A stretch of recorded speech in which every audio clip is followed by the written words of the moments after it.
Hello everyone, my name is Oma Louis. Thank you for joining us and you're watching Interact with Oma. So in this episode we have my beautiful guest here, Dori Mueller, and we're going to be talking about the lives of immigrants. So Interact with Oma is going to be sharing the lives of immigrants in Canada, more of their struggles and lessons, knowledge, how they go through their day-to-day lives, the challenges they've encountered in their bid to be successful here in Canada. So, Dori, we have you here. Thanks, Oma. Thanks for having me here. My name's Dori Mueller, and I am Canadian-born, but my parents immigrated from Italy, Assunta and Remo, and they immigrated here in the 50s. And my father came via New York. My mother came via Halifax. And she was pregnant at the time, but lied about how far she was in the pregnancy to get over here. That was something I just found out from my sisters. So my dad had immigrated here first. She came shortly thereafter. They were sponsored by a family member that was already here. So they did know someone here already initially. They were told that the roads were paved with gold, not so much the case when they arrived. However, there, as time went on, there was opportunity, but, it was a struggle in the beginning, back in the 50s, not knowing the English language at all.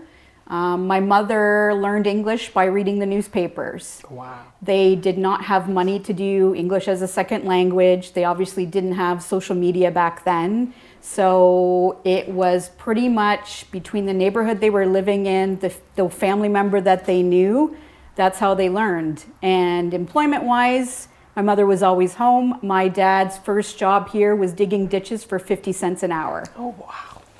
Yeah. That much? Yeah. Oh, no.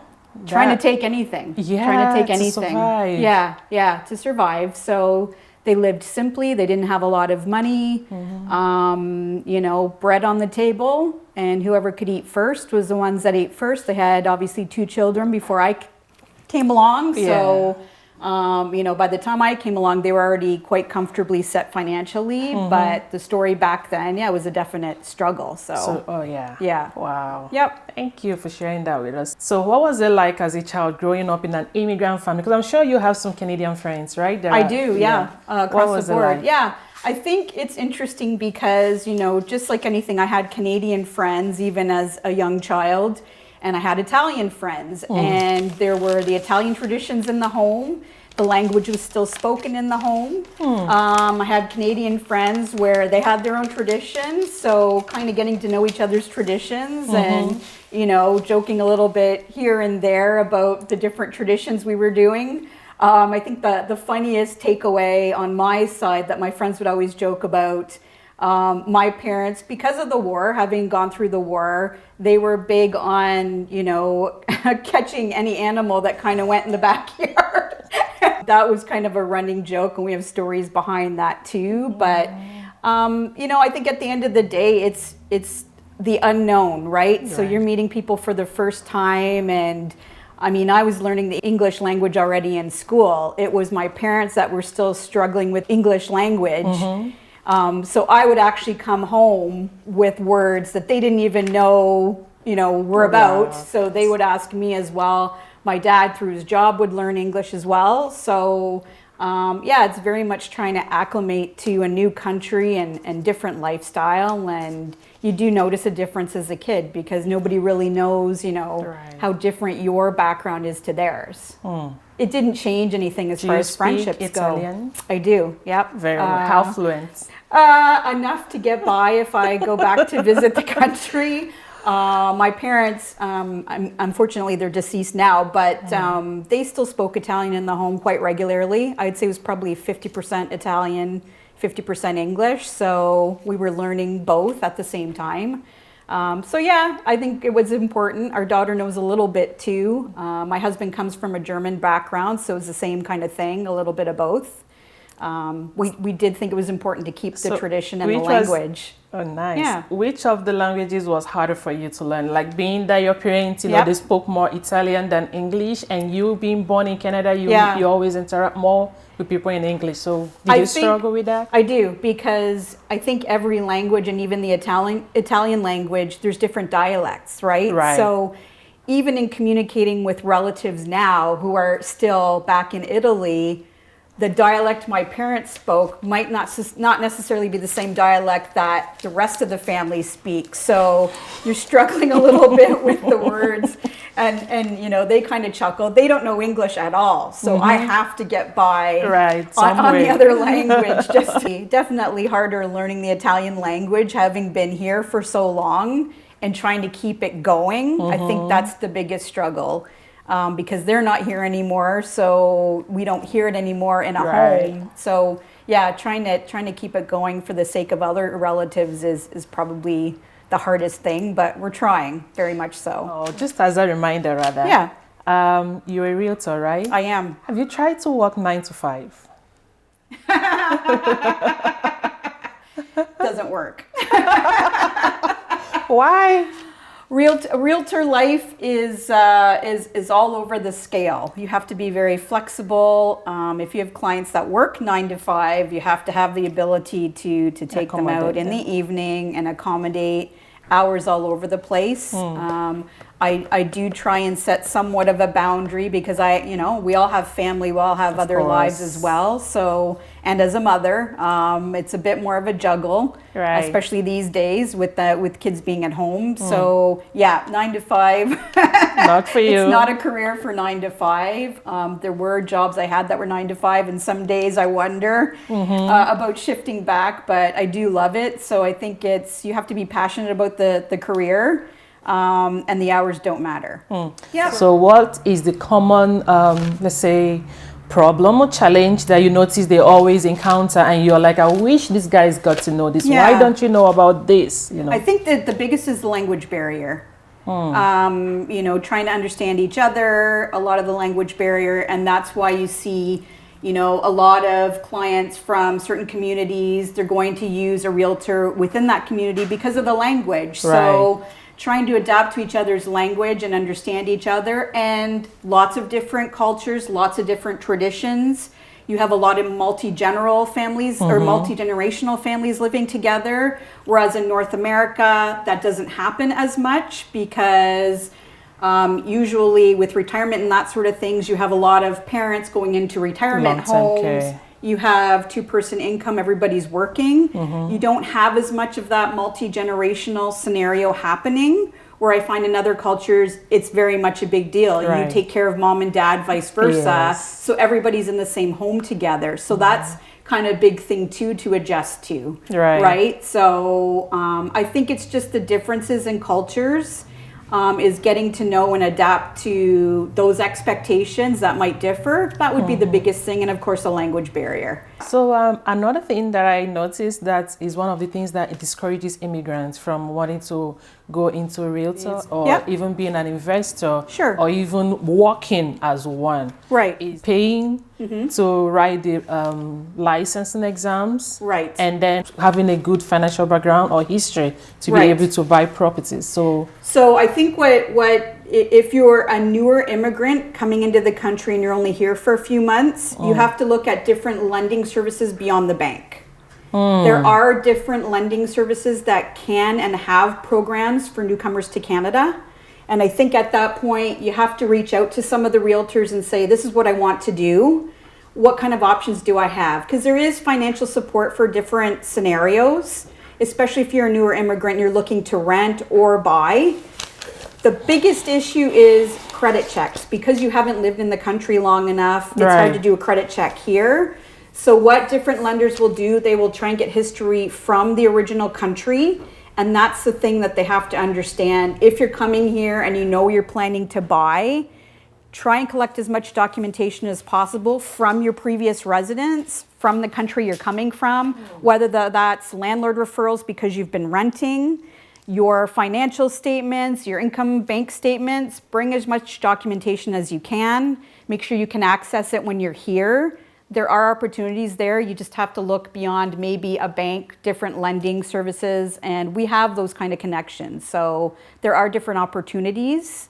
I think language is the big thing. You have to research and get to know the system here, how things work here for finances, and start to learn the English language. That's the biggest hurdle. So you can understand, especially when it comes to legal documentation and contracts, what you're signing, right? So obviously you have a lawyer involved, lots of lawyers that are in the area that are also diverse. So you have to acknowledge that you may need legal help that has the same language that you do. It's just a matter of reaching out and getting those networks so that you can get that support. Yeah. Like, can you buy your house after 6 months in Canada? I believe 6 months you can get a credit check done. 6 months or more is probably your best bet in terms of being able to get a reasonable credit check. Even with leasing and renting, everybody wants a credit check, right? They need to, especially now with COVID and all these scenarios with job loss. Yeah. At the end of the day, it needs to be certain that you have income coming in. That's what everybody needs to be certain about, including rentals, right? So a landlord needs to be sure that you're going to be able to pay that monthly rent without issue. So I'd say 6 months is probably your minimum, but I would say certainly talk to an expert in finance, lenders, banks, etc., to get that information. And I'm happy to share connections to that as well. Most immigrants, let's say the ones that are in Canada with maybe tourist visa or student visa, that Correct. So they also want to know, like, is it possible for an immigrant to buy a house? Like, when an immigrant buys a house, can that guarantee them to get in the PR paper? To get a guarantee? Yeah. I would be saying look into getting your permanent residence first. There are different tax implications and different things on that with buying and selling homes if you're a non-resident. So that is something to consider too. And it depends how long, are they here just for contract with employment or are they here permanently? That's the other thing, right? So, and you have to look into that even with renting as well. Have you been to Italy? I have. How many times? I went back 7 years of age during some major earthquakes and wasn't sure I ever wanted to go back again. Really? Yes, I went back at 14 and I've been back in my early 30s. Do you sometimes like consider, okay, you know what? I think I want to go back to Italy and live there for some time. I have. We've talked about it and consider it. Italy is a beautiful country. Right. There's no other way to say it. I think I don't know enough about it as a resident. I only know it as a tourist, and that could be a very different thing, right? You can easily fall in love with the landscape and the culture and everything. But economic-wise, I don't know how easy it is to live there. If I look at it from a fairy tale perspective, sure, I could see myself living there. Absolutely. The lifestyle I find in Europe is very different than North America. It seems to be more relaxed, but I'm going by appearance only as a tourist, right? I find North America, we're a bit more work. Work to live. And there, I think it's more... it's the other way around. I think it's a bit more relaxed. Yeah. I think a lot of people rent versus buy homes. I think that's a big difference compared to here. Here, there, it's about the big home and everything else. There, I think it's more about we're going to live in a building, but our life is going to be everything else. Family, recreation, lifestyle. I think that's a big adjustment. It is. Yes, could I see myself there? Absolutely. We've talked about even, retiring back there. The family that I have, related to my own parents. My parents are gone now, so I've gone back and see how, I've seen how happy they are there. And yeah, absolutely. It's a very romantic, appealing country to live in. So I think there is that fairy tale of going abroad somewhere, but when it comes down to reality and practicality, I don't know enough about it to say, yeah, we could make a decent living there. That would be a question for my relatives. Are you more Italian or more Canadian? Oof, that's a tough one. I think I'm very much a mix. I think the traditions of my parents and the guidance are very much in my back pocket all the time. because there's so much history there, you know, with them bringing the tradition here. I don't think I could ever set it aside and just be Canadian. Yeah. I think it's definitely a mix for sure. I'm not sure. I think you'd have to ask my friends what the domineering side is. You know, I think there's definitely sides of me where the heritage stands out for sure. Yeah. But I also think that's just, you know, the personality of what my parents were like, and it's more a genetic thing than anything. But yeah, tough to say. So your choice of music: Italian songs or Canadian countryside? Ooh, that's hard. If you look at my playlist right now, it's a very eclectic playlist. So you'll see Dean Martin on there with Italian music, but then you'll see Foo Fighters. So I think it's probably 90% English music with a 10 of Italian thrown in for good measure. Yeah, I'd say that's pretty much it. Favorite food dish, Italian or is it Canadian dish? Funny enough, out of any dish, it's Mexican. Wow. Yeah. Really? Yeah. Why? Spice. I'm about the spice. And that's where maybe the Italian comes in a bit too. But yeah, I think that the thing is, with so many cultures here now and so many diverse, you know, recipes and food options, the one that stands out for me, if I had a choice any day of the week, I'd go Mexican before anything. Traditional. Yeah. So what advice do you have with children of immigrants? Like they have their own struggles too, like immigrants. Some of the struggles that I see they go through from my research is identity. Okay. You know, and trying to really know who they are, the culture that they're gonna be living with. Let's say they go out, they are Canadian, they come back home, you know, they get to meet their parents who are immigrants and uphold the cultures and values of their own country. So I think the number one thing, they're in the public school system just like any other child. They're going to learn the English language through the other children. That's the one thing we notice first and foremost, is that they all adapt to each other. Regardless of the traditions and the cultures going on at home, kids want to play with kids. Right. There's no judgment there. They just want friendship, right? So I'd say my biggest thing is, even with our own daughter, get to know everybody, talk about your traditions and your cultures so that you can share. Because I think the one big thing is you don't know what you don't know, right? You don't know what those traditions are on that end. You don't know what's involved in the culture. The more they play together and talk to each other and talk about their traditions, and I would say the same thing for the parents, it's easy to be within your own community and your own culture when you move here. Get to know your neighbors. Neighborhoods are very diverse now. Even if there's a language barrier there, acknowledge your neighbors, get to know your neighbors, because what happens a lot of time with the kids all end up playing together on a street. Right. We have that happen in our own neighborhood, right? I think that's the number one thing, is get to know each other without judgment. Kids want friendships. True. And no one scenario is better than the other. I think it's a big thing of providing each other information and talking about your cultures, talking about what the Italian family does for a specific holiday versus what another family does for holidays, right? I think it's all information everybody's interested in. I think the more you get to know somebody in any scenario, the more you understand. Right. The big thing is understanding. And, you know, I look at a scenario where we brought our daughter to Italy. My husband was busy with a work conference. I took her out to a playground. I had minimal, you know, knowledge of the language. She had zero knowledge of the language. Go to a playground, what happens?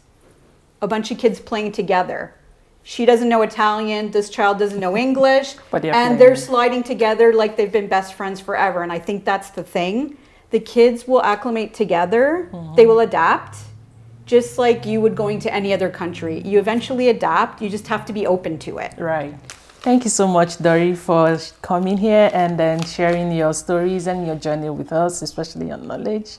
We learned a lot from that. And thank you, everyone. If you're still here watching, please like, share, and subscribe to our channel, and see you again next time.